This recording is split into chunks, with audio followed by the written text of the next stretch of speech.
Na última semana eu fiz uma palestra lá em Salvador e antes da minha palestra o fundador dessa empresa contou como que ele começou uma trajetória aos 9 anos de idade, empreendendo, saindo da pobreza, até construir uma empresa que hoje fatura mais de 700 milhões de reais. O que eu achei incrível dessa história é que é uma história recheada de fracassos e de sucessos, mas ao longo dessa criação de inúmeros negócios, até ele criar uma locadora de carro, o que mais me fascinou foi o seguinte: o quanto que a cada negócio ele conseguiu extrair uma competência que se tornou absolutamente vital para esse negócio.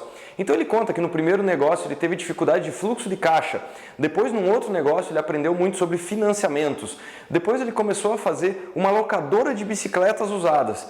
E a cada pedaço dessa história, ele foi compondo esse cenário para que ele pudesse construir esse grande negócio. Então o vídeo de hoje é sobre competências. Bom, o que eu quero dizer com esse desenvolvimento de competências? Por vezes eu recebo algumas mensagens de pessoas falando o seguinte: puxa, eu queria ser palestrante, então eu decidi fazer um curso de oratória. E a pessoa não se dá conta que isso é um pedaço muito pequeno dessa atividade. Então as pessoas, por vezes, também visitam empresas e falam: nossa, mas eu entendo de marketing, e eu fui naquela empresa e eu acho que eu entendo mais do que o marketing daquela empresa.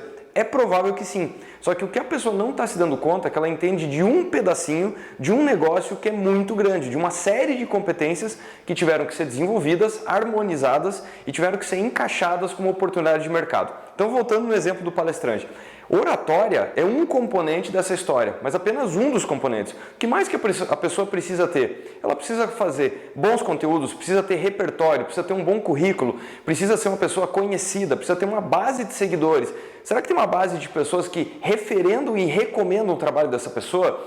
Como é que ela é vista, então, nas redes sociais, na mídia? O quanto que ela já publicou de artigos? Então, é o somatório disso tudo que compõe um personagem que, por fim, pode se tornar um palestrante. Então, pensar sobre as competências que você tem e que não tem e quais são as competências necessárias para o seu negócio é que levam a uma carreira de sucesso. Isso vale tanto para uma empresa ou quanto para um profissional.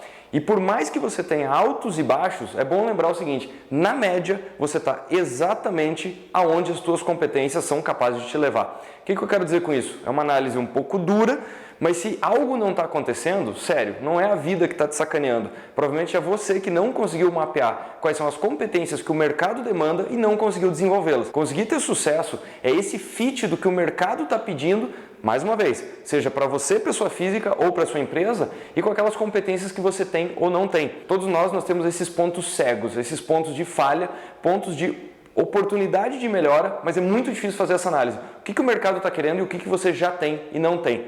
Para fechar esse exemplo, nessa semana voltou a se tornar o número 1 do mundo Roger Federer no tênis. Uma coisa absolutamente incrível, é o tenista mais velho a atingir isso aos 36 anos.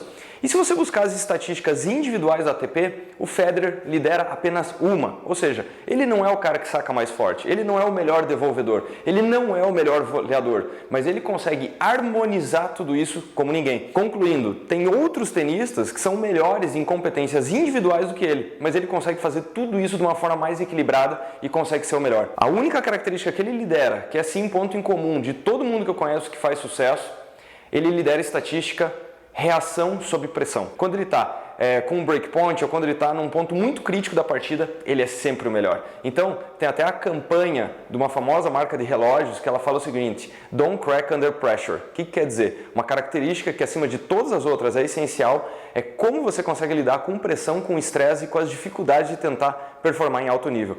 Então pense um pouco sobre isso. Quais são as competências que você ou a sua empresa precisam desenvolver? Porque se você não está alcançando grandes resultados, pode ter certeza, alguma parte desse quebra-cabeça você ainda não resolveu.